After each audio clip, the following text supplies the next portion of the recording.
దేవుని పరిశుద్ధ నామమునకు స్తోత్రాలు చెల్లిస్తూ ఉన్నాం.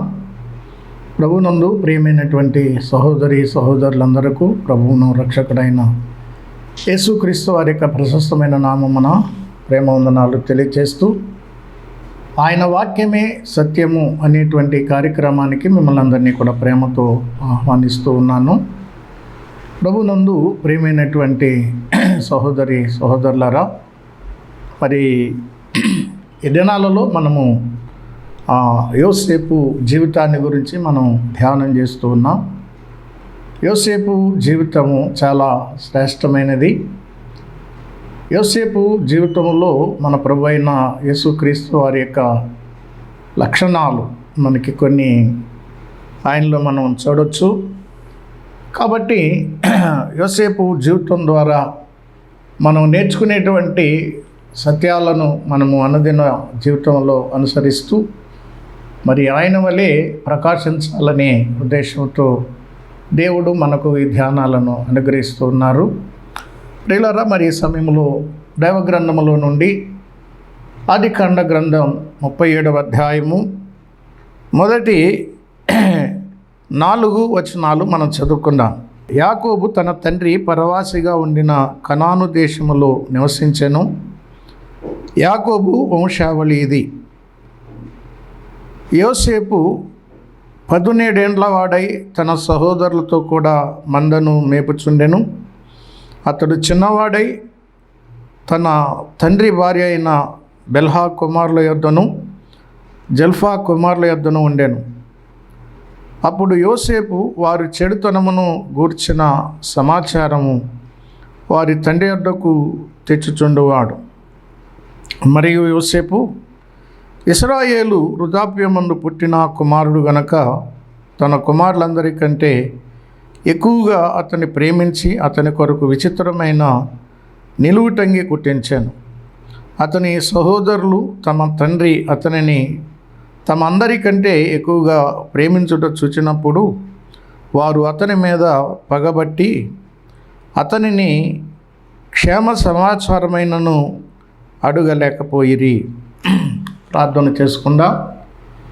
పరిశుద్ధుడవైన మా తండ్రి, ప్రేమ నమ్మకం కలిగిన మా ప్రియ ప్రభువా, నీకు కృతజ్ఞతాస్తుతులు స్తోత్రాలు చెల్లిస్తున్నాం. క్రీస్తునందు మమ్మల్ని ప్రేమించి మాకు దయచేసిన గొప్ప రక్షణ భాగ్యాన్ని బట్టి నీకే స్తుతులు స్తోత్రాలు.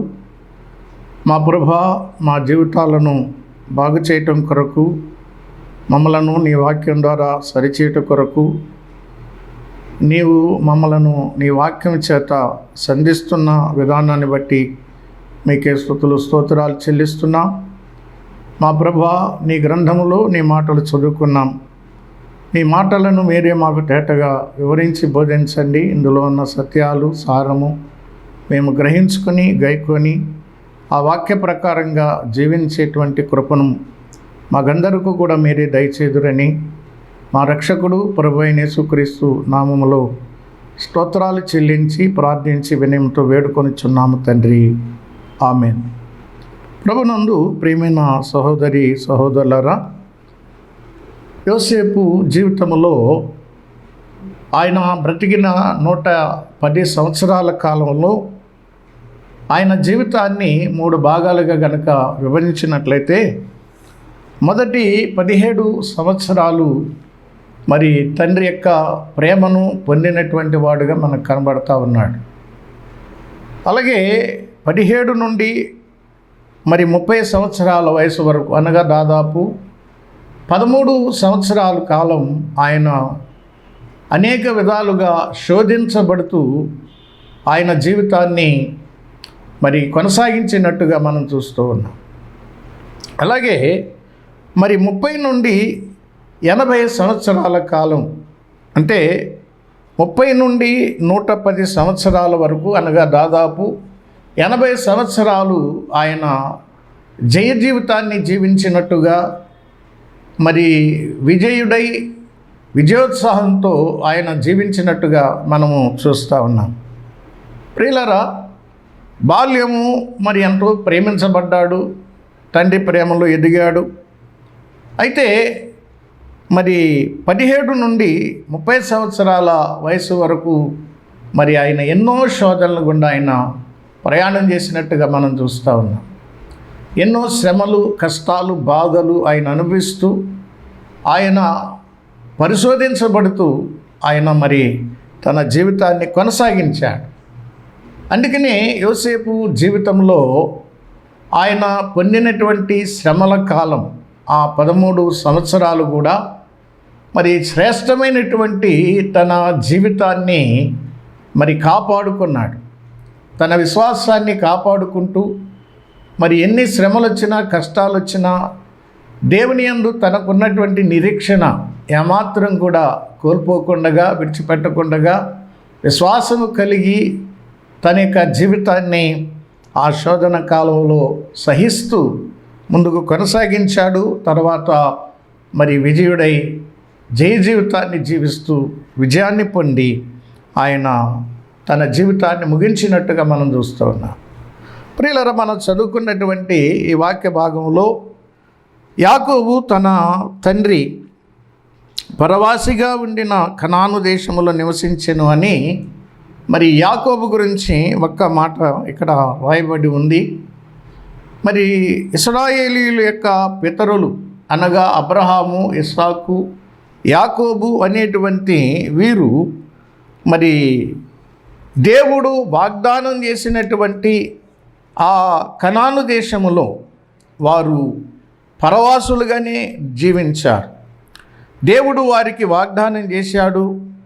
అయితే ఆ దేశాన్ని వారికి ఇస్తానని చెప్పాడు. కానీ వాగ్దత్త దేశం అయినప్పటికీ కూడా వారు పరవాసులుగానే వారు జీవించారు. కారణం ఏమిటంటే మనము హెబ్రీలకు రాసిన పత్రికలో 11వ అధ్యాయంలో కనుక మనం చూసినట్లయితే వారి గురించి ఈ విధంగా మనం చదువుతాం. ప్రియులారా, గమనించండి. హెబ్రీలకు రాసిన పత్రిక 11వ అధ్యాయము 10వ వచనం నుండి చూసినట్లయితే, ఏలయనగా దేవుడు దేనికి శిల్పియు నిర్మాణకుడై ఉన్నాడో పునాదులు గల ఆ పట్టణము కొరకు అబ్రహాము ఎదురు చూచుచుండెను. విశ్వాసమును బట్టి శారాయు వాగ్దానము చేసిన వాడు నమ్మదగిన వాడని ఎంచుకొనెను గనుక తాను వయసు గతించినదైనను గర్భము ధరించుటకు శక్తి పొందెను. అందుచేత మృతతుల్యుడైన ఆ ఒకని నుండి సంఖ్యకు ఆకాశ నక్షత్రముల వలెను సముద్ర తీరమందలి లెక్కింపు శక్యము గాని ఇసుక వలెను సంతానం పొందెను. వీరందరూ ఆ వాగ్దానముల ఫలము అనుభవింపకపోయినను దూరము నుండి చూసి వందనము చేసి తాము భూమి మీద పరదేశులమును యాత్రికులమై ఉన్నామని ఒప్పుకొని విశ్వాసము గలవారై మృతి పొందిరి. ప్రభునందు ప్రియులారా, మనము చదువుకున్నటువంటి ఈ వాక్య భాగములో దేవుడు దేనికి మరి నిర్మాణకుడు శిల్పి అయి ఉన్నాడో ఆ పునాదులు గల పట్టణం కొరకు వారు ఎదురు చూశారు. ఈ భూమి మీద వారు పరదేశులు అని, యాత్రికులు అని ఒప్పుకుంటూ వారి జీవితాన్ని వారు కొనసాగించి విశ్వాసము కలిగి వారు మృతి పొందారు అని మనం చూస్తూ ఉన్నాం. మూలపితరులైనటువంటి వీరే కాదు. మనము దైవగ్రంథంలో మనం చూసినట్లయితే 119వ కీర్తన 19వ వచనంలో మరి భక్తుడు ఏ విధంగా ఆయన సెలవిస్తూ ఉన్నాడు చూడండి. 119వ కీర్తన పాత నిబంధన భక్తులు మనం గమనించినట్లయితే ఈ 119వ కీర్తన 19వ వచనంలో మనము ఈ మాట చదువుతూ ఉన్నాం. నేను భూమి మీద పరదేశినై ఉన్నాను, నీ ఆజ్ఞలు నాకు మరుగు చేయకుము అంటూ ఉన్నాడు. ప్రియులారా, గమనించండి.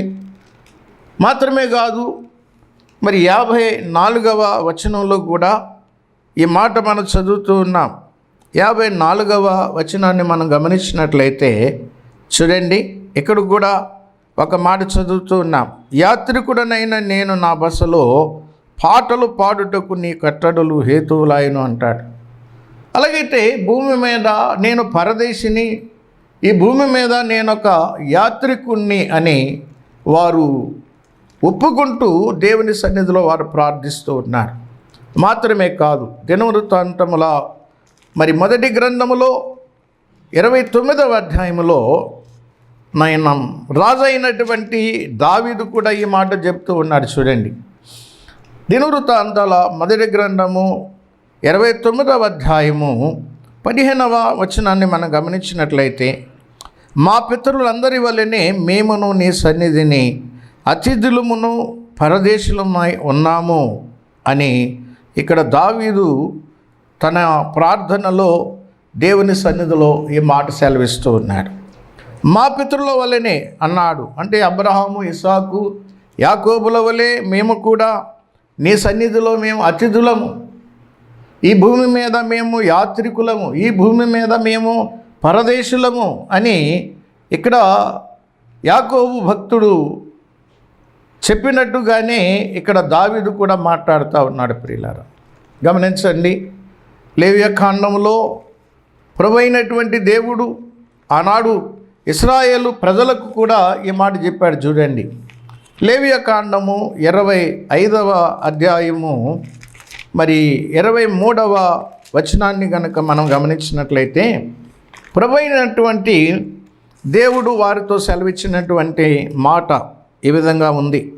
భూమిని శాశ్వత విక్రయం చేయకూడదు, ఆ భూమి నాదే, మీరు నా యొద్ద కాపురం ఉన్న పరదేశులు అని ఇక్కడ జ్ఞాపకం చేస్తూ ఉన్నాడు. ఈ భూమి మీద మీరు పరదేశులు, ఈ భూమి మీద మీరు యాత్రికులు, ఈ భూమి మీద మీరు అతిథులు అని ఇక్కడ పాత నిబంధన భక్తులందరూ కూడా వారు ఒప్పుకుంటూ ఉన్నారు.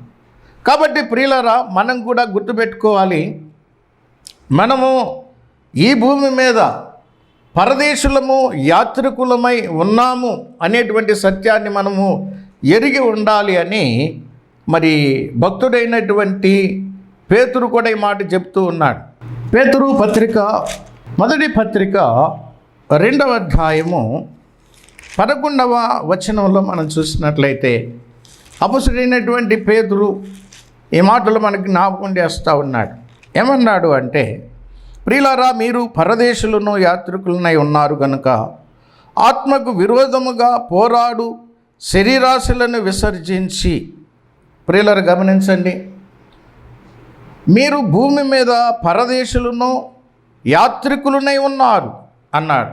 ఫిలిప్పీ పత్రిక 2వ అధ్యాయము 20వ వచనంలో మనం మొదటి అధ్యాయం 20వ వచనంలో చూసినట్లయితే, మీ పౌరస్థితి పరలోకములో ఉన్నదని కూడా ఆయన అపొస్తలుడైన పౌలు మనకి జ్ఞాపకం చేస్తూ ఉన్నాడు. కాబట్టి ప్రియులారా, మనమందరమును ఈ భూమి మీద పరదేశులమును యాత్రికులమై ఉన్నాం.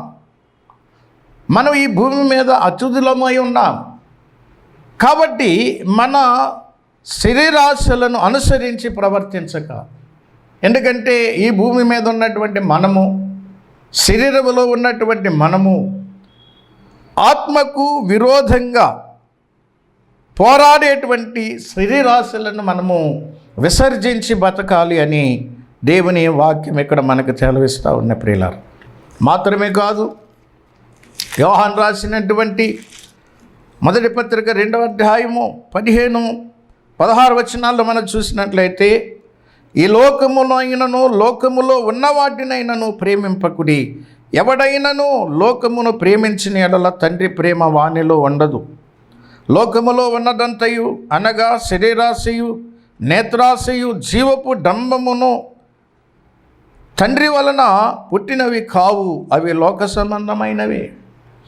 లోకమును దాని ఆశయు గతించిపోవచ్చున్నవి కానీ దేవుని చిత్తమును జరిగించువాడు నిరంతరము నిలుచును అని దేవుని వాక్యం మనకు సెలవిస్తూ ఉంది. ప్రియులారా, ఇది మనము గుర్తుపెట్టుకోవాలి.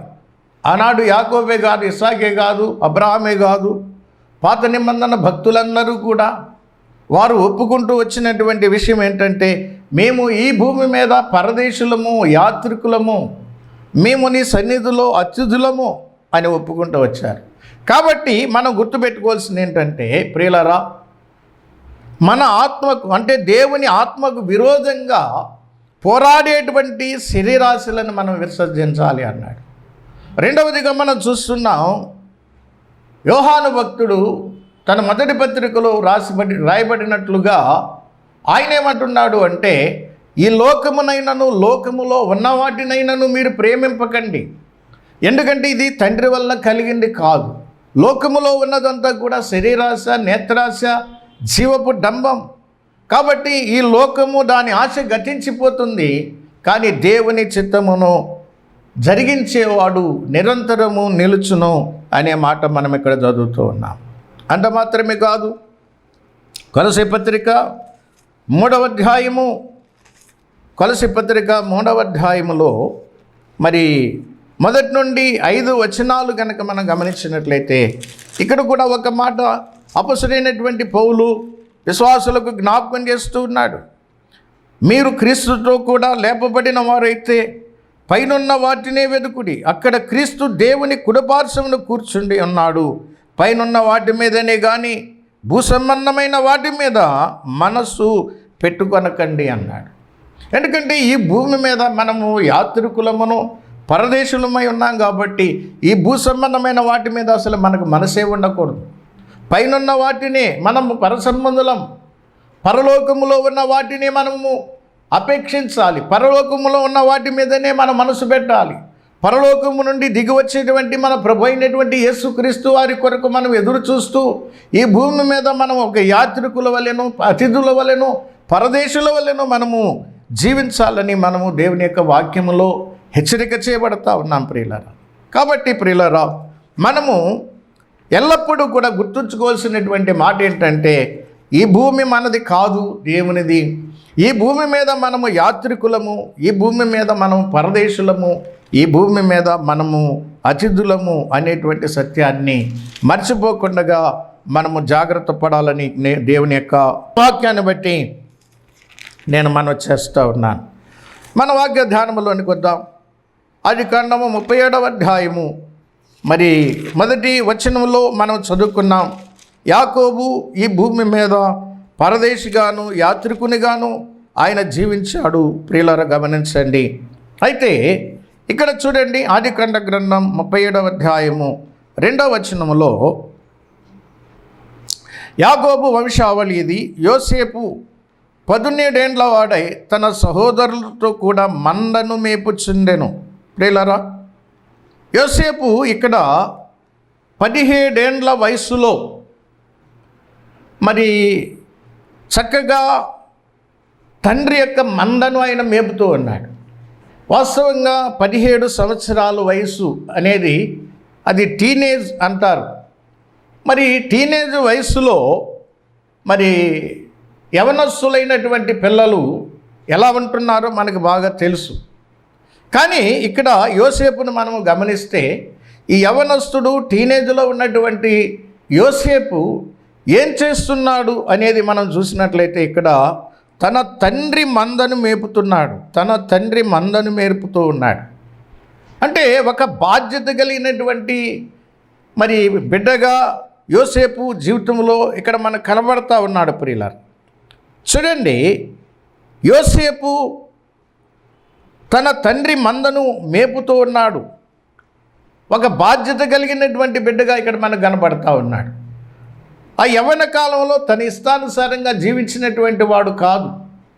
యవనస్తులు తమ ఇష్టానుసారంగా జీవిస్తూ ఉంటారు. తమకు నచ్చిన వాటిని, తాము కోరుకున్న వాటిని వారు పొందడానికి వారు ఇచ్చలవిడిగా తిరుగుతున్నటువంటి సందర్భాలు మనం ఎరుగుదాం. కానీ యోసేపు ఇక్కడ యవనస్తులకు ఒక మంచి మాదిరిగా కనబడతా ఉన్నాడు.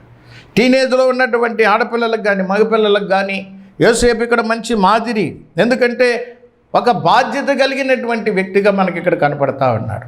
తన తండ్రి దగ్గర ఉంటూ ఈ యవ్వన కాలంలో తన మందను కాస్తూ ఉన్నటువంటి యోసేపును మనం ఇక్కడ చూస్తూ ఉన్నాం ప్రియులారా. అట్లాగనే మన ప్రియ ప్రభువు కూడా మనకు మంచి కాపరిగా వచ్చి ఈ లోకానికి మనందరి కొరకు ఆ కలువరి శిలువలో తన అమూల్యమైనటువంటి రక్తాన్ని చిందించి చనిపోయి సమాధి చేయబడి తిరిగి లేచాడు. ఆ మంచి కాపరి మన రక్షణ కొరకు తన ప్రాణాన్ని పెట్టాడు ప్రియులారా. అలాగే గొప్ప కాపరిగా మన ప్రతి అవసరమును ఆయన తీరుస్తూ ఉన్నాడు.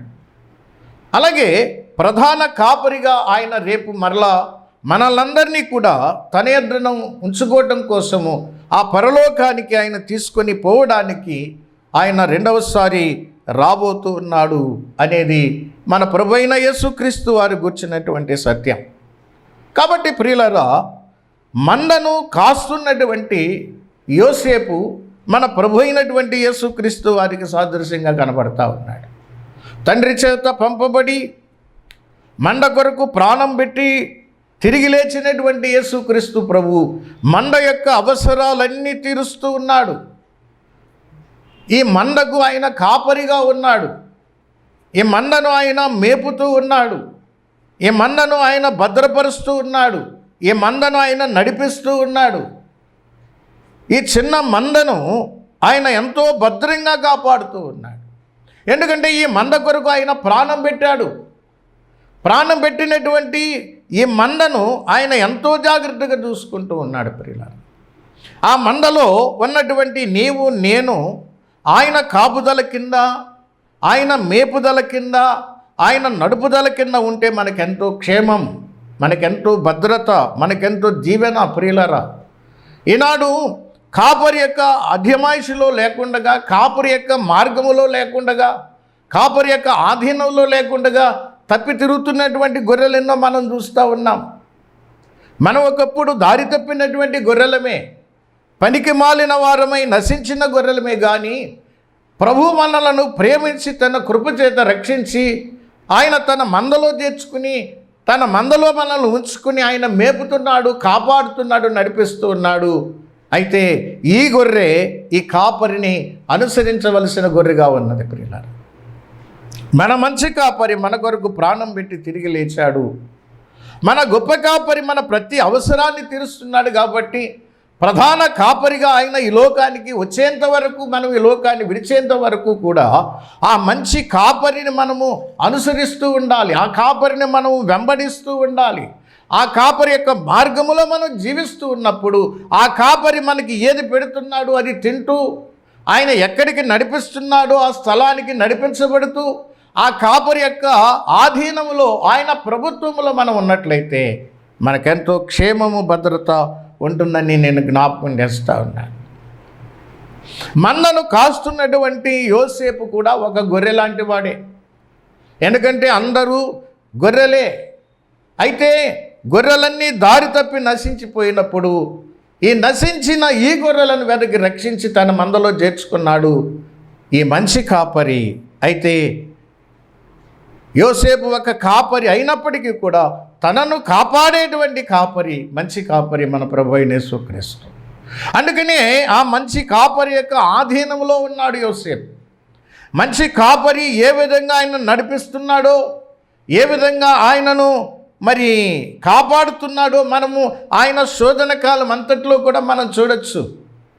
ప్రియులారా, ఒక విశ్వాసిని రక్షించిన తర్వాత ఆ విశ్వాసి ప్రభు యొక్క ఆధీనంలో, ప్రభు యొక్క నడుపుదలలో ఉన్నప్పుడు అతనికి ఎన్ని శోధనలు వచ్చినా, ఎన్ని శ్రమలు వచ్చినా, కష్టాలు వచ్చినా ఆ కాపరి యొక్క ఆధీనంలో ఉండి ఆ కాపరిని ఏమాత్రం కూడా విడవకుండగా వెన్నంటి నడుస్తున్నటువంటి యోసేపు మనకి ఇక్కడ కనబడతా ఉన్నాడు. ప్రియులారా, గమనించండి, ప్రాముఖ్యంగా యోసేపు జీవితంలో మనం చూస్తున్నటువంటి గొప్ప లక్షణం ఏంటంటే, యోసేపు యవ్వన కాలంలో ఉండి ఆయన ఒక బాధ్యత కలిగి ఉన్నాడు. ఈనాడు యవ్వనస్తులైనటువంటి పిల్లలు ఏమాత్రం కూడా బాధ్యత కలిగి ఉండడం లేదు. బాధ్యత రహితంగా జీవిస్తూ వాళ్ళ ఇష్టానుసారంగా జీవిస్తున్నటువంటి ఈ దినాలలో యోసేపు యవనస్తులకు ఒక మంచి మాదిరిగా కనబడుతున్నాడు అని నేను దేవుని యొక్క వాక్యాన్ని బట్టి నేను జ్ఞాపకం చేస్తూ ఉన్నాను. ప్రియులారా, నిజమే, ఆయన ఒక యవనస్తుడు. యవనస్తులకు అనేక కోరికలు పుడుతూ ఉంటాయి.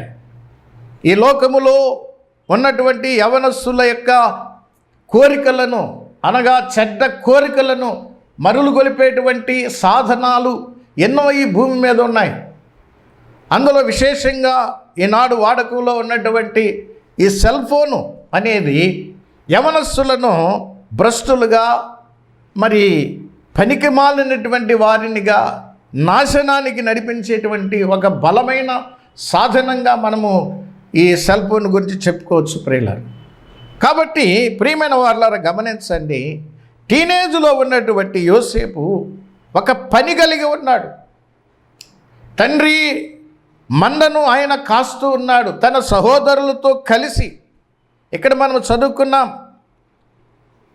యోసేపు 17 ఏండ్ల వాడై తన సహోదరులతో కూడా మందను మేపుచుండెను అనే మాట చూస్తున్నాం.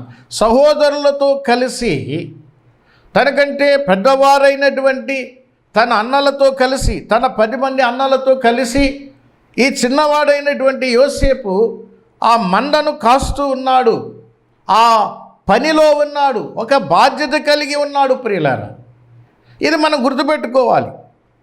చిన్నవాడే కానీ పెద్దవారైనటువంటి తన అన్నలతో కలిసి పనిచేస్తూ ఉన్నాడు. అందుకని పేతురు పత్రికలో 5వ అధ్యాయంలో చెప్పాడు, చిన్నలారా మీ పెద్దలకు లోబడి ఉండండి అని పేతురు పత్రిక మనం చదువుతూ ఉన్నాం. ప్రియులారా, దీన మనసు కలిగి తగ్గించుకొని పెద్దలకు లోబడి పని చేయండి. పని అనేది దేవుడు ఇచ్చినటువంటి ఒక ఆజ్ఞ. ధర్మశాస్త్రంలో 10 ఆజ్ఞలలో ఒక ఆజ్ఞ ఏంటంటే, నువ్వు 6 దినములు కష్టపడి నీ పని అంతయు చేసుకో.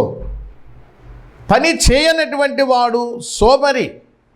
మరి సోమరి వానికి మంచి భవిష్యత్తు ఉండదు. ప్రియులారా, పని కలిగిన వాడు ప్రయోజకుడు అవుతాడు, శ్రద్ధగా పనిచేసేవాడు ఐశ్వర్యవంతుడవుతాడు అని, సోమరి వానికి దారిద్ర్యము దాపరిస్తుందని దేవుని యొక్క వాక్యము మనకి తెలియచేస్తూ ఉంది. అలాగైతే యోసేపు యవ్వన కాలములో ఒక పని కలిగినటువంటి వ్యక్తిగా, ఒక బాధ్యత కలిగినటువంటి వ్యక్తిగా, తన సహోదరులతో కలిసి పనిచేస్తున్నటువంటి వ్యక్తిగా మనము యోసేపుని ఇక్కడ చూస్తూ ఉన్నాం. ప్రియులారా, కాబట్టి ఆలోచన చేయండి.